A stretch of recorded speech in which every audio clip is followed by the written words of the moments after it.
আসসালামু আলাইকুম। Barishal dot news থেকে রাত ৯টার শীর্ষ সংবাদে আমি ফারহানা করিম তুলি। প্রথমে সংবাদ শিরোনাম, পরে বিস্তারিত। ঘূর্ণিঝড়ের ক্ষয়ক্ষতি দ্রুত নিরূপণের নির্দেশ প্রধানমন্ত্রী। ঘূর্ণিঝড় রেমালের তাণ্ডবে লন্ডভন্ড পিরোজপুর উপকূলের ঘরবাড়ি। কীর্তনখোলা নদী থেকে যুবকের লাশ উদ্ধার। ঢাকা থেকে লঞ্চ চলাচল শুরু। দশমিনায় বিদ্যালয়ের বই পানিতে ভাসছে। বরিশালে ক্ষতিগ্রস্ত ও আশ্রয় নেওয়া মানুষের মাঝে শুকনো খাবার বিতরণ। জোয়ারের পানিতে পিরোজপুর প্লাবিত, বিদ্যুৎ বিচ্ছিন্ন। বরিশালের রূপাতলীতে ঝড়ে দেয়াল ধসে হোটেল মালিক ও কর্মচারী নিহত। এতক্ষণ শুনলেন সংবাদ শিরোনাম, এখন বিস্তারিত।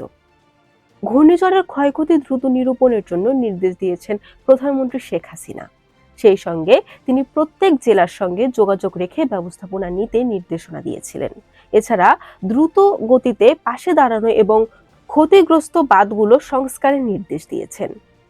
ঘূর্ণিঝড় রেমালে লন্ডভন্ড হয়েছে উপকূলীয় জেলা পিরোজপুরের মঠবাড়িয়া। এতে ঘুমহীন রাত কেটেছে উপকূলের বাসিন্দাদের।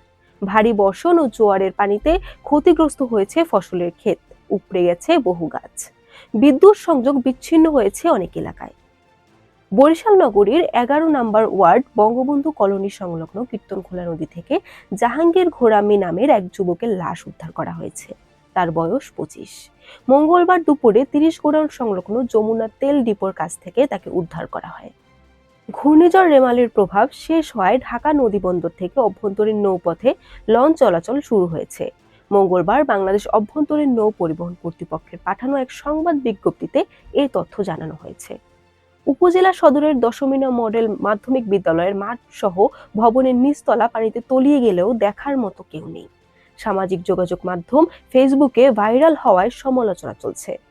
ঘূর্ণিঝড় রিমালের প্রভাবে ক্ষতিগ্রস্ত ও আশ্রয় নেওয়া মানুষের মাঝে প্রধানমন্ত্রীর ত্রাণ সহায়তা, শুকনো খাবার বিতরণ করা হয়েছে।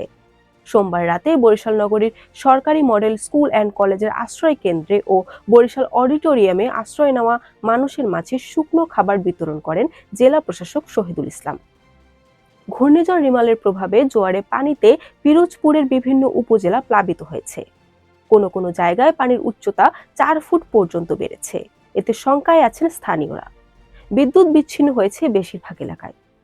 বরিশাল নগরীর বহুতল ভবনের ছাদের দেয়ালে অংশ ধসে পাশের টিন শেড খাবার হোটেলের উপর পড়ে ২ জন নিহত হয়েছেন। সোমবার ভোর রাতে ৪:৩০টার দিকে নগরীর রূপাতলী লিলি পেট্রোল পাম্প সংলগ্ন এলাকায় দুর্ঘটনাটি ঘটে। নিহতরা হলেন হোটেল মালিক লোকমান সাহেব ও কর্মচারী মোকসেদুর রহমান। তাদের বাড়ি পটুয়াখালী জেলার ১২ বিঘাই গ্রামে। Barishal dot news.